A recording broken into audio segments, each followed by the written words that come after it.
Wright Stew Podcast. I'm Paul Stewart. And I am Brian Wright. And together we're the Wright Stew Podcast. So, Brian, we're day one of what looks to be a great weekend of football. We got the CFP playoffs tonight. Yeah. Hey, well, I just want to mention on something. This feels like one of those March Madness type weekends where you get sports all weekend long. Little winter storm could come in, which, can limit your ability to go anywhere. Yeah, so Brian and I are in kind of the triangle region of North Carolina. They're calling for snow here. So I haven't been to the grocery store yet. I'm sure all the eggs, milk, and bread have just disappeared from the aisles. I should text my wife right now and make sure she's grabbing all that because we're going to need to make a lot of French toast, apparently, in the next few days. But great weekend for a pot of chili and just watching some good football. So tonight we got the Penn State Nittany Lions versus the Notre Dame Fighting Irish. And Brian, we know what a regular lion is. Yeah. A Nittany Lion. Do you know why they're called the Nittany Lions? No, I think I did at one time, but no. I should know. My neighbor's a Penn State fan, and she's into it. She probably knows. I don't. I should know, but I don't. Yeah, and I live close to I lived in Altoona for a season, right? Played it for the Curve, and State College was down the street, so a lot of folks would go down there and hang out. But apparently, there's Mount Nittany, which is a 2,000-foot ridge mountain that overlooks the university. Mm-hmm. So it's named after the mountain, the Nittany Lions. It's named after the mountain there that overlooks the university. So as a kid, it sounded more like something like soft and cuddly. I think Nittany, but just a mountain, and the lions that live on that mountain. So Notre Dame is a 1-point favorite in tonight's game. They're playing down in Miami, so it's gonna be good weather. Should be in the high 50s. The Orange Bowl classic setting. They're going to be at Hard Rock Stadium. What are your thoughts? What are your takes on the big game tonight, Brian? It's going to be fun, number one. Number two, clearly this is the closest that the odds maker have put in any of the games so far that I'm aware of. 1-point favorites, which essentially is a pick-me. It's neutral site, obviously. I feel like, Notre Dame has some magic. I don't know how much Penn State has truly been tested up to this point. If I was a betting man, I would bet Notre Dame, but I don't necessarily have any great reasons. I think both quarterbacks are really solid, had great years. Obviously, we know the one a little bit better from Notre Dame. He played at Duke. And probably maybe a little bit more dynamic from a running standpoint, but the Penn State, I feel like he looks a little goofy running sometimes, but he's a good athlete too. So Penn State had 2 losses in the regular season, Ohio State and Oregon. Yeah. So you're not losing the chumps, right? And the Ohio State game was a 7-point game, and the Oregon was an 8-point game. So they played two really good teams, 2 CFP teams really close. So I think they've been a little battle tested. They played the Big Ten schedule, and we'll talk a little bit about that in a second.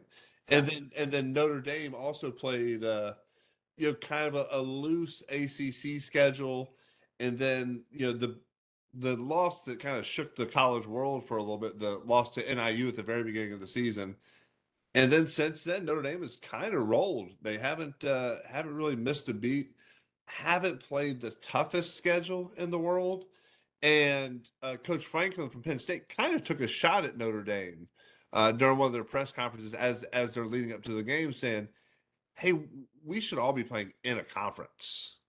No, what's Notre Dame doing? Like, is this fair that Notre Dame can kind of play, some directional Michigan schools and the service academies, and they're here, right? So I mean, because if you look at their strength of schedule, it's not great. But I think Notre Dame, they're playing some tough teams, but not the same schedule as a Big Ten or an SEC. But I would say it's Paulie. Number one, I don't disagree with him, but number two, I'd say it's probably a slightly or an average ACC schedule. They're kind of in every other. Most people probably know this, but in every other sport, they're in the ACC except for football. I don't blame them because they essentially get all that NBC money and have for years. And you talk about, being able to pay players when it comes down to it, they're going to be able to do it. You almost think about it like with the Catholic schools, at least in North Carolina, a lot of other places, they're able to play in public school conferences, and they're able to recruit kind of outside of, just their general geography, right? When you Catholic high schools. So is it fair? No. Is it? Do they deserve to be there? 100%. 100%. Yeah, clearly. They Yeah, deserve yeah. to be So there. I think the Indiana game, I think they're pretty heavily favored, and that kind of went as expected. The Georgia game, 13-point No. win and won pretty handily. Didn't Yeah. Yeah. I didn't mean, really see. I mean, if they won, wasn't a surprise, but the fashion that they won was, man, really shut down Georgia's run game. Did a good job just keeping the possession of the ball, staying on the field, which limited some of Georgia's offensive potential. But yeah, I think it should be a really fun game tonight.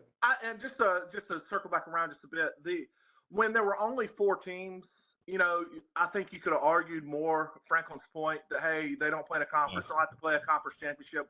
When there's 12, I mean, there's a lot of teams that didn't have to play in their conference championship that are going to, have opportunities to play for the national championship. So, yeah, just to echo, clearly they are battle tested. I saw where their coach has brought back like the Catholic kind of history to Notre Dame. Like they go in and kind of have a little mass. I'm not sure if that's the right terminology, but a little prayer group.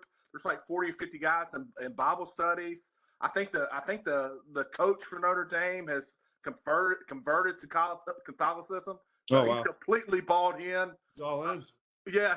What would have happened if he accepted the job at BYU? I mean, I don't know. I don't know. He had like 7 wives. I mean, here we go. I mean, I feel like Notre Dame is as good a situation as they have been since the 80s, right? Which was kind of, Penn State and maybe not a little bit of the 90s. The Penn State and Notre Dame's kind of heyday was the 80s and 90s. They played each other. Yeah, legendary Joe Paterno and Lou Holtz, and just both blue blood legacy programs. That old school kind of Big Ten feel to it, just 3 yards in a cloud of dust, and so some very classic programs going tonight. So that's really exciting to see. And the other thing too, we mentioned Notre Dame playing a loose ACC schedule. The ACC this year, while getting to 13 bowl games, are 2-11 in those bowl games. Not great, but hey, we got a lot of teams. A lot of teams are in the ACC now, which is weird. Yeah. There's like 17, 18. I don't even know how many's in it. It's too many. Yeah. Coast to coast, it's wild. Yeah, as an ACC traditionalist, going back to the days when Florida State entered the conference, and you're like, whoa, like what are we? That's big difference. 9 teams? What are we? Yeah, definitely making it better. I think the idea of adding teams went from, and you could argue SMU made the conference better, but it went from, hey, let's just make it bigger, so it's going to be really hard to dissolve us. That's a whole nother conversation. But yeah, the ACC was not great in bowl games, that's for sure. Yeah, that's right. And as conferences continue to realign and are poached and things like that, right? There's always the rumors that Clemson or Florida State will jump from the ACC to the SEC. So that's going to be constant realignment. And we've discussed this before. I think in the next 5 to 10 years, the NCAA probably won't be what they are as they're currently constituted. And there's going to be some other governing body that kind of manages what conferences look like, and there'll be some realignment to help it. And you might go to conferences that pay players. Maybe you go to like almost like a salary cap type conference. You have one that pays $20 million NIL, and you have one that pays 10, and then you have one that pays none, and then you go Division II, Division III, or whatever. It is, and maybe they can still cross over and play each other, but clearly not on the same playing field when you start talking that big. And really, the conferences aren't either. The SEC and the Big Ten and Big 12. The money is completely different when you start talking about how much they're getting per school from the TV deals, which is essentially where a lot of this money has come from. And the ACC did this long deal and was significantly underfunded when you're comparing to the SEC and the Big Ten. Yeah, and I actually saw a list this morning that ranked the highest paid collegiate athletes, and Archie Manning went to the top of the list and passed Shador Sanders. How? He's a Manning, I guess. I mean, Maybe. the backup kind of guy who has a couple packages is now the highest paid. Travis Hunter was on there. Livy Dunn was on the list as well. Did it mention how much? I don't remember exactly. I want to say it was in like the $5 to $8 million range, but clearly a lot of money for anybody, but in particular, 20, 21-year-old quarterback at the University of Texas. So No question. I saw where Duke was. I don't know how, but the quarterback that they're bringing in from Tulane, I believe, is where he's coming from. yeah, 2 years, $8 million. So I'm not sure how you sign 2-year NIL money contracts or collectives. locking them in. Well, I think mean, that might be the next step in this, right? Is what if if you're he working is with not any good though? What if you have this guy who dominates at Tulane or that level, and it's just like we've all seen it, right? You 5 o'clock hitters, or you saw it as you worked your ways up. A ball, double A, triple A. Guy in A ball or guy in college dominates a double A. all right, so yeah, so what if he's not any good? Let's talk about Anthony Rendon right now. Ooh, I mean, not a he great gets a lot contract. of hate. A lot of hate on the old interwebs in regards to him as a collector of paychecks. Yeah, yeah, and there's a lot of folks out there who you can look at, and the Angels signed Josh Hamilton to at the time he was great, but then got hurt, and there's a lot of guys who get paid a lot of money. I would like to be one of those guys. Like, I don't think you can break like your mouth or, we're not obviously at playing age or playing shape for that matter. But, I don't know. I'm sure there's a level, if you got a little bit of character, I'm sure there's a level of a little bit of guilt. And then I'm sure there's like, screw it, F it. It is what it is. And you take the money and you enjoy it. Yeah, yeah. Well, and I've heard this. So I mentioned I went to the John Wall tournament a few weeks ago, and John Wall's contract for the past couple of years has been huge, and he's been hurt a little bit, hadn't played a ton, still getting paid. So It's always you always see like people get suspended with pay, right? I've never been in that type of situation. Don't necessarily want to be. have you been But suspended without pay?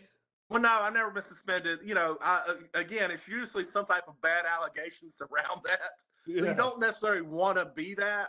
But like, hey, Brian signed a 3-year deal for $6 million. He's not really upholding. We'd rather just eat this money, and we'll just pay him out $5 million. And it's like, dang. That's always the most incredible one. Like Frank Reich for the Panthers got Yeah, fired yeah, as the yeah. coach. Still had like 3 years left on his deal and was getting whatever it was, $5, $6, $7 million a year. I'm like, that's incredible. Like It's incredible. again, to get to that level is Yeah. so Frank Reich was a long time NFL quarterback, a great head coach in the league for a long time. But to get to that level is like, hey, we would rather pay you millions of dollars just not to be here. Just hit the bricks. That's I guess somewhat of an enviable position. Not probably doesn't feel great, but at the same time is I could handle that for sure. So if there's any NBA, NHL, NFL, MLB franchise that would like to just pay Brian and I to I mean, I'll go dress out one day. To hang out. I put on. I mean, I don't look great probably in anything now, but I can definitely. You look good in sweatpants, Brian. Yeah, sweatpants is my preferred uniform. But yeah, I mean, and I saw Oakland, or I guess they're Vegas, the Vegas Raiders. Oh, they let go of Pierce. Yeah. Yeah, and that was one that we hadn't even missed because he made it past Black Monday. Yeah. To Terrible Tuesday. Yeah, Terrible Tuesday. I like that a little bit better. But they're paying like 4 coaches right now too. So good for these guys for having enough money to pay guys, and good for the guys who took that paycheck and are moving on. I still don't think 1 year in any circumstance for a coach is fair. No. The more I thought about it, the Mayo deal was such a raw deal. I mean, you got to give that guy another year. And really, same thing with Pierce. He was only there 1 year. He needs another year too. Yeah. Because football, and again, I think you see it, the culture that is required and the buy-in and making sure you got the right guys that are kind of, echoing your message takes time. You see what Detroit has turned into, which is going to be. Man. Yeah, Dan Campbell has turned that thing into something that Detroit has never come close to being, right? And people make fun of it. Yeah, people make fun of him when he got there, talking about eating kneecaps or biting kneecaps or whatever. But it takes time to build that culture. Yeah, absolutely. And again, the only thing I could have said about Gerard Mayo and maybe Pierce, maybe ownership just saw that it wasn't working out. We've all been in work situations when you see somebody and about 6 months in, you're just like, maybe we made the wrong choice here. And then in a more corporate situation, they stick around for 3 more years until they find something else. And yeah, then they're still doing pretty well somewhere else. And you're like, all right, well, thanks for burning this whole thing down and leaving us here. But awesome. Yeah. So anywho, so hey, looking forward to Penn State, Notre Dame tonight, and then also want to make sure we send our thoughts and prayers out to all the folks in Los Angeles, Pacific Palisades, everything going on there with the fires. Yeah, clearly the Rams and Vikings will be playing a game this weekend. It sounds like it's probably going to end up being moved to Phoenix or Glendale. But thoughts and prayers certainly go out to all the folks out in California and Southern California going through all the wildfires and everything. That's just a terrible, terrible situation there. Echo. Yeah. All right. That's all we got for you today. We'll look forward to talking to you soon. Out. Go Pack.